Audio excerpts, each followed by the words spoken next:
Wow, what a disgrace. You talk about negative campaigning. I hate her with a passion. President of the United States, the campaign is ending. You know what he's telling his people to do? He's telling them to get revenge. This is a president who wants to get revenge. Mitt Romney wants us to come together. Mitt Romney wants us to come together, Republicans, Democrats, liberals, independents, everyone. We're all Americans. We all have the same interests. There are two things that I want to say, however, that aren't being said loud enough and aren't being said clear enough to the American people. And I want to say them to you, and I hope it gets out. First is, President Obama got a lot of credit for the response to Hurricane Sandy. Chris Christie put his arm around him, congratulated him. That was a couple of days ago. After he got his press opportunity, President Obama, he hasn't done a damn thing to help New York. Not a damn thing. No water, no fuel, no generators, no FEMA, people starving, elderly people on the Lower East Side without power. And where's the media? They were there for New Orleans, right? But for New York, forget it. We're not going to let it get in the way of President Obama being reelected. They're not going to cover it. His response to this hurricane is disgraceful. It's absolutely disgraceful, and the American people should be told that. His FEMA, Obama's FEMA, is a big failure.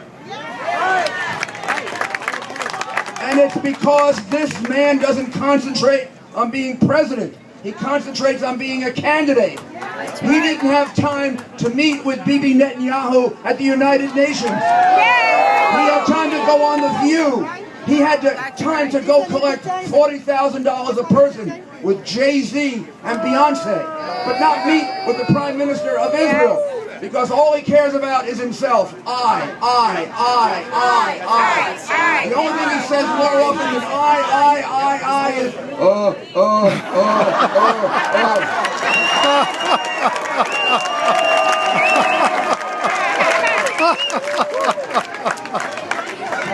The biggest, without the teleprompter, it's a disaster. They should put a teleprompter in front of him right now, which is to say, help New York. Get them water. Get them generators. Maybe if it was on the teleprompter, it would wake them up. But the worst thing that he's done as president, worse than the tremendous damage he's done to our economy, which is why we can't let him be reelected, it's what he's done to our national security. The 4 Americans who died in Benghazi, I do not believe they would have died if you had elected John McCain 4 years ago. I don't believe they would have died if Mitt Romney were in the White House. This man had warning after warning after warning that consulate was in danger. It was attacked twice before. Once in April, once in June. In June, they blew a hole in the wall 12 feet wide.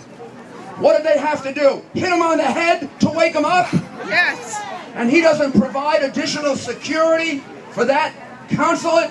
He should be ashamed of himself. The British pulled out. The Red Cross pulled out. And he kept our consulate there. He sent our ambassador there without sufficient protection. And then when he found out they were being attacked, what do you think John McCain or Mitt Romney would have done? They'd have sent the Marines in immediately! You think they'd have been sitting there thinking about, gee, I might offend the Libyan government? You remember way back when he was running and Hillary Clinton ran an ad and said he's not ready for the 3 a.m. telephone call? He's not ready for the 5 p.m. telephone call. And this isn't politics. This is about life and death. It's about our future. You put an incompetent in the White House and people die that shouldn't die. You put a competent man in the White House and then the first sign of trouble in Benghazi, there'll be more security there. When the embassy asks for more help, they'll be given more help. So it never had to happen in the first place. And then when you find out that our citizens are being held, you send in our military. Who cares what the Libyan government thinks? I don't care about the Libyan government. I care about Americans. I care about American lives.